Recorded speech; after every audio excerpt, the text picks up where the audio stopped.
നമസ്കാരം, ഞാൻ മനോജ് നെടിയാക്കൽ. ഇന്നത്തെ റബ്ബർ വാർത്തയിലേക്ക് എല്ലാവർക്കും സ്വാഗതം. ഏഷ്യൻ മേഖലയിലെ പ്രമുഖ റബ്ബർ ഉൽപ്പാദക രാജ്യങ്ങൾ ടാപ്പിംഗ് സീസണിനുള്ള തയ്യാറെടുപ്പിൽ. ഉൽപ്പാദകരിൽ ആവേശം ജനിപ്പിക്കാൻ ഊഹക്കച്ചവടക്കാർ മുൻനിര അവധി വ്യാപാര കേന്ദ്രങ്ങളിൽ വാങ്ങലുകാരുടെ മേലങ്കി അണിഞ്ഞു. ഇന്ത്യൻ റബ്ബറിന് 199 പ്രതിരോധം ബാലികേറാ മലയായി. തായ്ലൻഡ്, ഇന്തോനേഷ്യ, മലേഷ്യൻ സഖ്യം അനുകൂല കാലാവസ്ഥ മുന്നിൽ കണ്ട് റബ്ബർ ടാപ്പിങ്ങിനുള്ള ഒരുക്കത്തിലാണ്. കാര്യങ്ങൾ അവരുടെ വഴിക്ക് വരികയാണെങ്കിൽ മാസത്തിൻ്റെ രണ്ടാം പകുതിയിൽ പുതിയ ചരക്ക് വാഗ്ദാനം ചെയ്യും. നിലവിൽ ഉൽപ്പാദകർക്ക് ആവേശം പകരാനുള്ള നീക്കങ്ങൾ മുൻനിര അവധി വ്യാപാര കേന്ദ്രങ്ങളിൽ അരങ്ങേറുന്നു. പിന്നിട്ട വാരത്തിൻ്റെ അവസാന ദിനങ്ങളിൽ ഊഹക്കച്ചവടക്കാർ ഷോർട്ട് കവറിങ്ങിന് ഒപ്പം പുതിയ വാങ്ങലുകൾക്ക് അണിയറ നീക്കം നടത്തി. ഒസാക്ക എക്സ്ചേഞ്ചിന് 289 യെന്നിൽ നിന്നും റബ്ബർ 299 വരെ ഉയർന്നെങ്കിലും ഏറെ നിർണായകമായ 300-ലെ വൻമല കടക്കാനാവാതെ വാരാന്ത്യം 293 എന്നിലാണ്.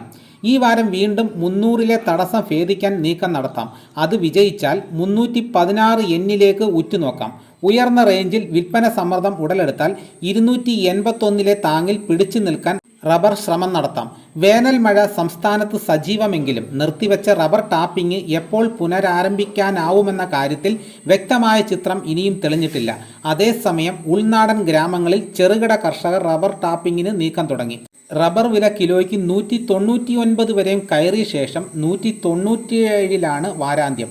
വിദേശ വാങ്ങലുകാരുടെ കടന്നുവരവിൽ മുഖ്യ കയറ്റുമതി വിപണിയായ ബാങ്കോക്കിൽ നിരക്ക് 189 രൂപയിൽ നിന്നും 200 രൂപയായി ഉയർന്നു. ഇന്ന് കേരളത്തിലെ കോട്ടയം, കൊച്ചി മാർക്കറ്റിലെ റബ്ബർ വില നോക്കിക്കഴിഞ്ഞ് കഴിഞ്ഞാൽ RSS-4ൻ്റെ വില 1 കിലോയ്ക്ക് 197 രൂപയും RSS-5ന് 1 കിലോയ്ക്ക് 193 രൂപയുമാണ്. ഇന്നലത്തെ വില വെച്ച് നോക്കുമ്പോൾ ഇന്ന് റബ്ബർ ഷീറ്റിന് 1 കിലോയ്ക്ക് 1 രൂപയാണ് കുറഞ്ഞിരിക്കുന്നത്. ഇതാണ് ഇന്നത്തെ റബ്ബർ വാർത്തകൾ. ഇതോടുകൂടി വീഡിയോ ഇവിടെ പൂർണ്ണമാകുന്നു. ഇതേപോലെയുള്ള വീഡിയോസ് നോട്ടിഫിക്കേഷനായി കിട്ടാൻ ചാനൽ സബ്സ്ക്രൈബ് ചെയ്യാത്തവർ ചാനൽ സബ്സ്ക്രൈബ് ചെയ്ത് നോക്കുക. എല്ലാവരും ഒന്ന് ലൈക്ക് ചെയ്ത് സപ്പോർട്ട് ചെയ്യണം. മറ്റൊരു വീഡിയോയുമായിട്ട് ഉടനെ എത്താം. എല്ലാവർക്കും എൻ്റെ നന്ദി.